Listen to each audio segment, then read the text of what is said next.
Ghostly greetings, dudes. Ghostly greetings. It's your boy Pruitt. We're talking about Fairy Tale by Stephen King. One of my most anticipated reads last year. Sadly, I didn't finish it till this year. It's only like 3 days into the year. But we're going to talk about Fairy Tale from Stephen King. It is, quite awesome. Quite awesome. The main character is Charlie Reed, whose father's an alcoholic. Spoiler. After his mother dies, and you find this out very early on. And he has to cope with it. And while coping with this, he runs across an old man who has an accident and agrees to take care of him. Turns out that old man, his house is a portal to a fairy tale realm, and that's pretty cool. And it's not the fairy tales like you see on like Disney or you read about in like kids' books. These are the true Grimm's fairy tales. This is actually essentially a first half's a coming of age story, but second half is your standard 12-year-old kid seeing what fairy tales really are. And it's quite horrific. It's quite horrific. Fairy tales didn't always just be plucky-go-lucky with happy endings. Now they're quite crazy and scary. But it's a lot of fun. There is a little bit of a murder mystery involved with some gold, and I really just enjoyed the characters. But I'm not going to lie, when it comes to coming-of-age stories, Stephen King writes the best coming-of-age stories. I know you don't think that from Stephen King. You think killers and murderers. But no, Stephen King writes the best coming-of-age. Stand By Me, honestly, It were two prime examples of it. And it's just, they're good coming-of-age stories. So the first half was this kid coping with his father's alcoholism.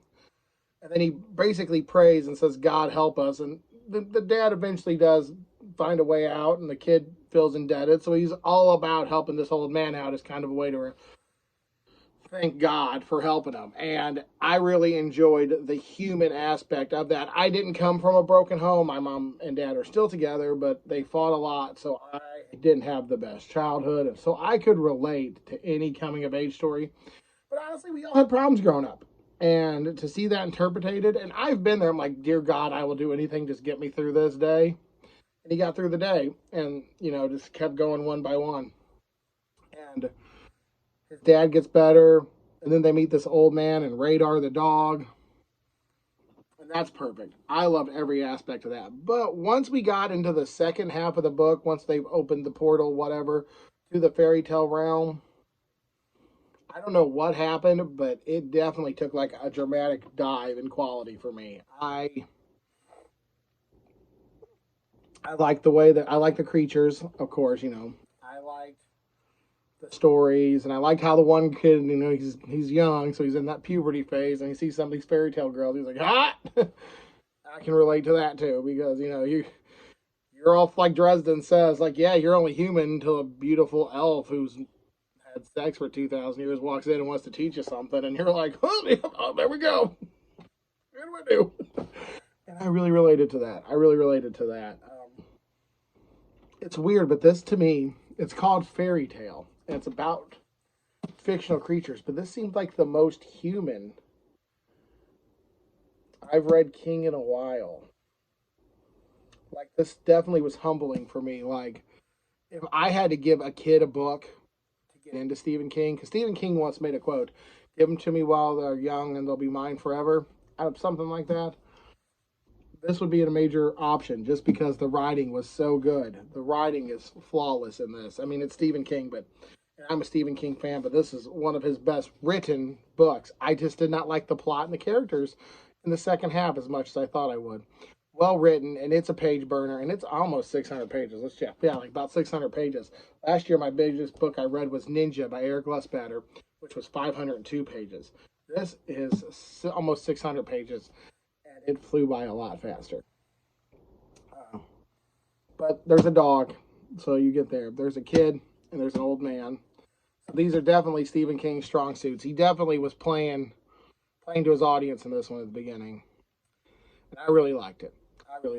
But the second half did have a dramatic decline in how interested I was in the story. I basically just wanted Charlie and Radar the whole book, and it wasn't that. So the second half of the book definitely took a dive for me, but not to a bad turn. But I will say this, I love the ending. I loved the ending of this, and it was fucking beautiful. So, which is really nice because the last book I read this year, the ending didn't stick it. This had the exact opposite problem. Uh, this well, the middle part was bad, but the ending stuck, and I really appreciate it. So, I'm honestly going to give this a B plus read. The first half hooks you so good that the second half is just a little. I don't know if the first half's just so fucking awesomely well written that the second half just pales in comparison, which does happen.